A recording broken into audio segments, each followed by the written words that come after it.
그 부부의 세계로 얘기를 시작을 하겠습니다. 다들 보셨죠? JTBC 드라마에서 난리가 났죠? 예. 근데 이거가 원래 BBC 원작 드라마예요. 그거 이제 거기서 원작을 사와서 만들었다라는 거는 아시는 분들이 많이 있어요. 그래서 원래 그 BBC에서도 시즌 1을 5편으로 만들었는데 인기가 좋아서 시즌 2까지 6편으로 만들어서 갔던 건데 JTBC에서는 그거를 다 사가지고 와서 16부작으로 만들었습니다.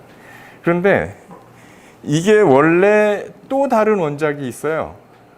그래서 이게 지금 JTBC에서 방송하기 전에 그 광고문, 그러니까 기사문이 나간 건데 로마 원작자 마이크 버틀렛이 로마 신화 메데이아에서 영감을 받았다라고 얘기를 했습니다. 요거는 좀 아시는 분들이 이렇게 많지는 않은 것 같아요. 그러니까 이거는 보시면 맨 왼쪽이 지선우고요. 닥터 포스터입니다. 그리고 저 마지막이 메데이아. 물론 이제 저거는 중세 때 그린 그림인데 그 메데이아를 저 그림을 포스터를 잘 보시면 지선우와 포스터는 반지를 낀 손에 상처가 나서 피가 흐르고 있어요. 자세히 보이실지 모르겠는데, 그러니까 결혼의 언약이 깨져서 피를 보지요. 그런데 메데이아는 저 마지막에 있는 게 메데이아인데 독약을 만들고 있어요. 그 독약 그 그림 앞에 보시면 무슨 재료 같은 것들이 있고 그래서 그거를 독약을 만들고 있는데 저 독약을 가지고 뭘 하냐 하면 부부의 세계의 이경영 역할을 했던 사람하고 한소희 역할을 했던 캐릭터를 독약을 바른 옷을 입혀서 태워 죽입니다. 세지요? 근데 이게 시작이에요. 이게 센 거 아니에요. 그리고 나서 더 큰 복수를 해요. 근데 이게 왜 그러냐 하면 이 메데이아라는 이 인물은 원래 그 남편 이야손을 역경에서 구해내고 성공시킨 사람이에요. 그러니까 우리식으로 얘기하면 평강공주죠. 바보곤다를 장군을 만든 사람이에요. 그러니까 근데 갑자기 이웃나라 공주하고 결혼을 하겠다니까 얼마나 억장이 무너집니까, 그죠? 그래서 복수를 하는데 일단 그 상대를 죽여요. 그 다음에 이하손은 안 죽여요. 왜? 고통을 겪게 만들어야 되잖아요. 그래서 어떻게 하냐면 이하손과 메데이아 사이에 난 두 아이를 죽여버립니다. 무섭죠? 여자가 하늘 보면 무섭다 그러잖아요. 그러니까 이하손 너는 죽으면 끝나는데 이 고통을 겪어야 되고 죽여버립니다. 그래서 이제 버전은 여러 가지가 있어요. 메데이아가 뭐 안 죽이고 실수로 죽었다는 버전도 있기는 하지만 어쨌든 극단의 고통을 주기 위해서 아이를 죽여버립니다. 그러니까 무지하게 센 캐릭터죠. 여기서 여러분들 오이디푸스 컴플렉스라는 말이 있죠. 그게 오이디푸스 컴플렉스는 히랍 비극에 나오는 오이디푸스가 그 캐릭터에서 나온 말이에요. 그 심리학으로 들어갔는데. 그런데 오이디푸스는 원래 그 나는 누구인가라는 철학적인 질문을 하게 만드는 희곡으로 되게 유명한 작품인데 오이디푸스를 제대로 읽으신 분들이 그렇게 많지는 않아서 잘 모르시는데 오이디푸스는요, 자기 아버지를 죽였어요. 물론 모르는 상태였습니다. 그리고 자기 어머니와 잤어요. 그리고 아이를 셋을 낳았어요. 이제 감이 오시죠? 막장 드라마입니다. 이런 낙장이 없어요. 그래서 그게 밝혀지니까 어떻게 하냐면 두 손으로 자기 눈을 파버립니다. 그리고 나라를 떠나요. 그러니까 이게 그런데 우리는 그 소포클레스의 오이디푸스나 에우리피데스의 메데이아를 보면 불후의 명작이고 고전으로 추앙을 하잖아요. 그런데 그 내용을 자세히 보면 요즘 아침 드라마나 미국의 드라마에 그 잽이 안 되는 막장 드라마입니다. 왜 이렇게 했을까요? 참고로 말씀드리면 메데이아는 그러니까 지금부터 2500년 전에 비극 경연대회에서 3위로 입상했던 작품이에요. 그러니까 인기가 굉장히 컸다는 얘기죠. 자, 왜 막장으로 갔을까요? 관객들이 좋아하니까. 관객들이 좋아하니까 에우리피데스도 그렇게 쓰고 이렇게 쓰는 겁니다. 그러면 관객들은 왜 막장을 좋아할까요? 극단으로 벌리거든요. 극단으로 벌립니다. 그러니까 고통을 겪는 사람을 보여주기 위해서 통상적으로 그냥 여기 깨져서 아픈 사람을 보여주는 게 아니고 자기 신념이나 자기에게 가장 소중한 걸 잃은 고통을 보여주어야 관객들이 감동을 하거든요. 근데 왜 그런가? 이야기에서 그게 뭐가 중요한가? 요거는 잠깐 제껴놓고요. 나중에 이제 따로 말씀드릴게요.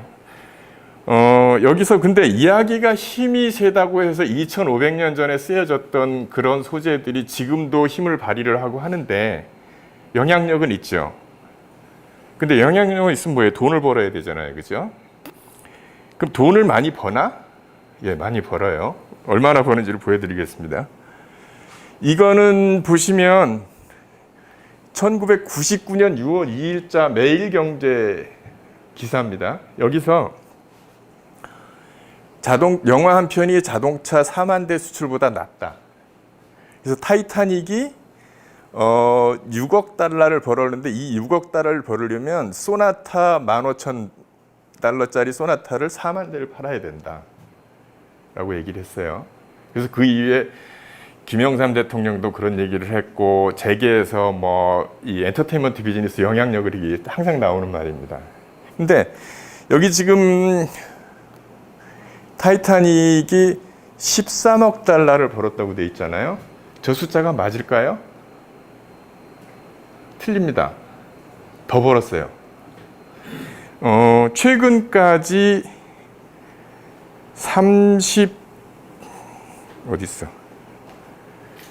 최근까지 34억 불을 벌었어요. 무지하게 벌었죠. 34억 불이면 3조가 넘습니다. 3조. 그죠? 그런데 이거보다 더 번 영화도 있어요. 볼까요? 어벤져스? 아닙니다. 바람과 함께 사라지다예요. 물론 이 수치는 뭐냐 하면 미국에서는 이런 그 흥행 통계가 워낙 발달되어 있기 때문에 지금의 물가 상승률을 계산한 수치예요. 예. 그러니까 옛날에는 뭐 예를 들면 티켓 값이 1달러였다면 요즘 10달러니까 그렇게 이제 환원을 한 겁니다. 그런데 바람과 함께 사라지다는 38억 불, 그래서 4조 2천억을 벌었어요. 그리고 줄줄이 쭉 나오죠. 여러분들 여기 좀 나이가 아직 많지 않으신 분은 모르는 영화들 좀 있어요. 근데 노 대표님 같은 경우는 많이 있죠? 예, 많이 있어요. 예를 들면 사운드 오브 뮤직 같은 경우는 그 굉장히 좋은 뮤지컬이잖아요. 그래서 에델바이스도 있고 뭐 이런 거 있잖아요. 그래서 저거를 보시면서 사운드 오브 뮤직 영화 참 좋았고 에델바이스가 참 좋았어. 찾아서 다시 들어야지. 그래서 찾아서 딱 듣는 순간 저걸 만든 사람한테 돈이 탁 들어갑니다. 그죠? 네, 그래서 이런 보면 이 조단위 흥행이라고 하면 웬만한 대기업들 어떤 한 분야의 1년 매출이에요. 그래서 그동안 하는데 지금 바람과 함께 사라지다나 타이타닉이나 이런 영화들은 지금 이 순간에도 지구 어딘가에서 돌아가고 있고 매출이 발생을 합니다. 사실은 이야기가 무지무지하게 힘이 세요. 그러면 이제 요즘 유행하는 게 시리즈 영화들이 유행하잖아요. 이제 그쪽 얘기를 해보면 해리포터 아시죠? 그 여자가 조안 롤링이라는 사람이 작가인데 이분이 해리포터를 출판하기 전까지는 정부 지원금으로 살았어요. 그 유명한 얘기 있죠. 아기를 카페에 가서 한 손으로 유모차를 흔들어가면서 한 손으로 글을 썼어요. 근데 그분이 해리포터가 나오면서부터 97년에 1편이 나왔는데 전 세계에서 최소 5억 부가 팔렸습니다. 5억 부 그러면 얼마인지 감이 안 오시죠? 그러면 이분이 2018년 한 해에만 해리포터로 조안 롤링이 번 돈이 5,400만 달러, 613억 원을 벌었어요. 그죠? 그리고 해리포터 시리즈로 만든 영화 전체가 벌어들인 돈이 77억 달러예요. 그러니까 이야기는 소포클레스 아이스킬로스 시절부터 조안 롤링의 시대까지 무지하게 돈을 벌었어요. 우리가 몰라서 그렇지. 그래서 이야기는 정말 힘이 셉니다. 그런데 이 이야기 산업이 원래 힘이 셌는데 최근 들어서 그 이야기 산업을 더 키워주는 획기적인 변화들이 몇 번 있었어요. 여러분들 영화를 보시면 지금은 CGV 가서 골라서 보죠. 뭐 메가박스도 가시기도 하고. 근데 이 전주만 해도 아주 오래전에는 개봉하는 영화를 보려면 삼남극장에서 가서 봤어요. 그래서 거기서 끝나면 재개봉관, 변두리 재개봉관 가서 봐야 됐고, 재개봉관이 끝나면 3번관을 가거나 정읍에 있는 극장이나 김제에 있는 극장에서 상영을 했어요. 순차적으로 이렇게 상영을 했죠. 그런데 그때 다시 한번 잘 모르시는 분들이 신성일이라는 아주 걸출한 배우가 이제 돌아가셨어요. 그 신성일 선생이 전성기 시절에 영화 한 편 찍으면 개런티를 얼마를 받았냐면 70만 원을 받았어요. 그런데 그 70만 원이면 그 당시에 단독주택을 한 채를 샀어요. 지금으로 치면 강남의 아파트 몇 억을 받는 거죠. 사실 요즘 송강호급의 톱스타들 그 정도 받습니다. 근데 그분은요, 동시에 4편을 찍었어요. 아침에 한 편 찍고, 오후에 한 편 찍고, 밤에 2편 찍고. 왜 이렇게 많이 찍었냐? 그 당시에는 TV도 발달하지 않은 시절이어서 영화가 그 역할을 해서 한 영화가 서울에 있는 피카디리 극장, 전주에 있는 삼남극장에서 개봉을 하고, 예를 들면 김제의 읍에 있는 극장에서 개봉할 때까지 벌어들인 돈이 엄청났는데 그게 통계에 안 잡힌 것뿐이에요. 그러니까 우리는 우리 할아버지의 저 할아버지부터 이야기를 끊임없이 소비하고 살았어요. 통계가 발달이 안 돼서 그렇죠. 그런데 이 시스템이 무너져서 이야기 산업을 더욱 발전시킨 변화가 언제 왔냐 하면 비디오 테이프 빌려주는 시장이 열기 시작하면서부터 왔습니다. 그건 보통 관객들은 잘 모르시지만 산업에 있는 사람들은 획기적인 변화예요. 극장에 안 가도 영화를 볼 수 있게 됐어요. 그래서 토요일 날 오늘 뭐 하지? 슬리퍼 찍찍 끌고 비디오 가게 가서 빌려다가 1,500원 내고 와서 봤죠. 그러면서 시장이 2배 정도로 커졌어요. 100원 벌던 게 200원을 벌게 된 거죠. 그리고 영화라는 게 언제든지 쉽게 접근할 수 있구나라는 인식을 심어준 거죠. 옛날에는 구경 갔잖아요. 영화 구경 가자 그랬잖아요. 차려입고 어디론가 나가서 시간과 돈을 투자를 했어야 되는데 집에서 볼 수 있게 됐다는 거죠. 이게 굉장히 큰 획기적인 변화였고요. 두 번째 변화가 뭐냐 하면 멀티플렉스 등장입니다.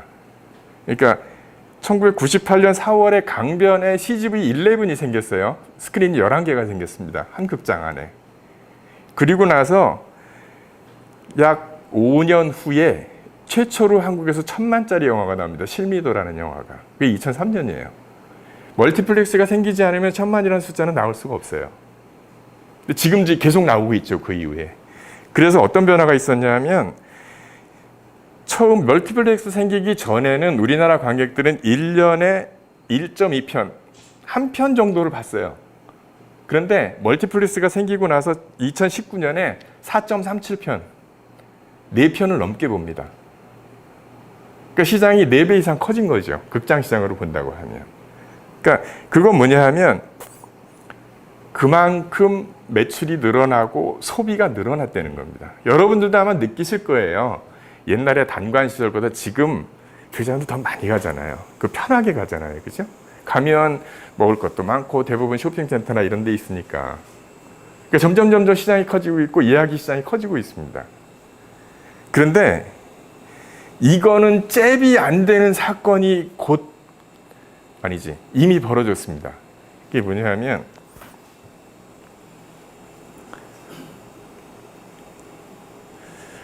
저 뒤에 프로즌 보이시죠? 어렴풋하게.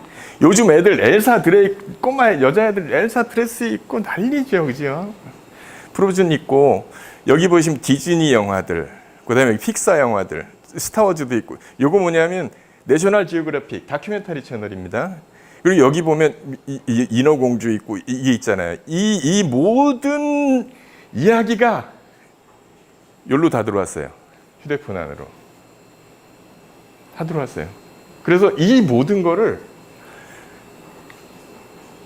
휴대폰, 패드, 컴퓨터, 그리고 요즘 사보시면 아시겠지만 LG 테레비를 사면 리모컨 누르면 넷플릭스, 유튜브 자동으로 뜹니다. 해보셨죠? 아예 장착을 해서 나와요.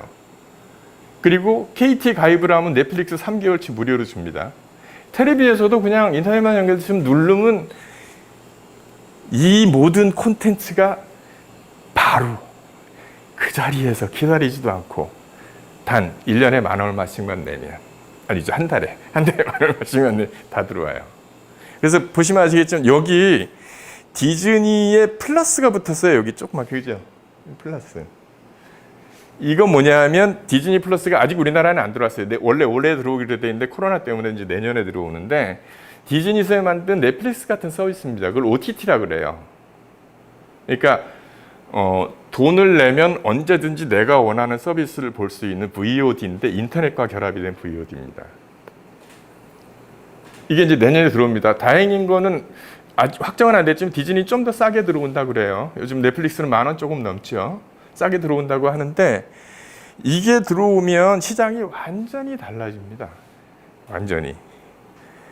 그러면 그 디즈니하고 넷플릭스하고 싸우면 누가 이길까요? 디즈니가 이겨요. 또 아니요, 다 틀리셨습니다. 스토리 홀딩스가 돈 봅니다. 왜냐하면 여기 보세요. 이게 지금 미국에서 하고 있는 OTT 서비스들입니다. 보면 넷플릭스는 다 아시죠? 넷플릭스 자체 영상 많이 만든 킹덤도 있고 뭐 이렇게 쭉 이렇게 있죠. 여기 옥자도 있어요. 봉준호 감독이 만든 옥자. 그런데 아시면 책 파는 아마존에서도 프리미엄 서비스를 합니다. 여기는 EPL 중계를 해서 좀 스포츠 좋아하시는 분들이 많이 봐요. 그리고 쭉 만들어요. 애플도 합니다. 애플이 컴퓨터를 만들다가 이제 이쪽으로 가고 있어요. 그리고 AT&T라는 거는 우리나라 KT, SKT 같은 통신회사인데 거기 CNN이 있고 여기서 워너, DC는 이게 만화 히어로물 만드는 거기. 그다음에 HBO, CN 이건 카툰 네트워크라고 미국에서는 애니메이션 채널로 굉장히 센 데입니다. 이런 콘텐츠를 다 가지고 있어요. 유튜브에서도 이제 프리미엄 서비스에서 돈 내면 하는 거 곧 시작을 합니다. 우리나라에서도. 그런데 디즈니를 보시면 픽사가 있죠. 여기 줄줄이 이 센 애니메이션들 엄청나게 많죠. 니모를 찾아서 뭐 지금 잘 안 보이는데 많죠. 그 다음에 이게 마블 코믹스 히어로물, 어벤져스 뭐 줄줄이 있죠. 그 다음 20세기 폭스하고 최근에 디즈니하고 합병을 했습니다. 20세기 폭스 영화도 다 있어요. 그 다음에 이건 뭐냐 하면 이게 뭐더라? 소니 픽처스 영화도 여기 다 있어요. 디즈니가 다 샀어요. 콘텐츠로 따지면, 콘텐츠 양과 질로 따지면 넷플릭스가 못 따라갑니다. 그런데 이 사람들은 만드는 사람들이 아니에요. 만드는 걸 갖다가 틀어주는 사람들이에요. 그러니까 작가, 감독들이 좋은 영화를 만들면 이 사람들이 사요.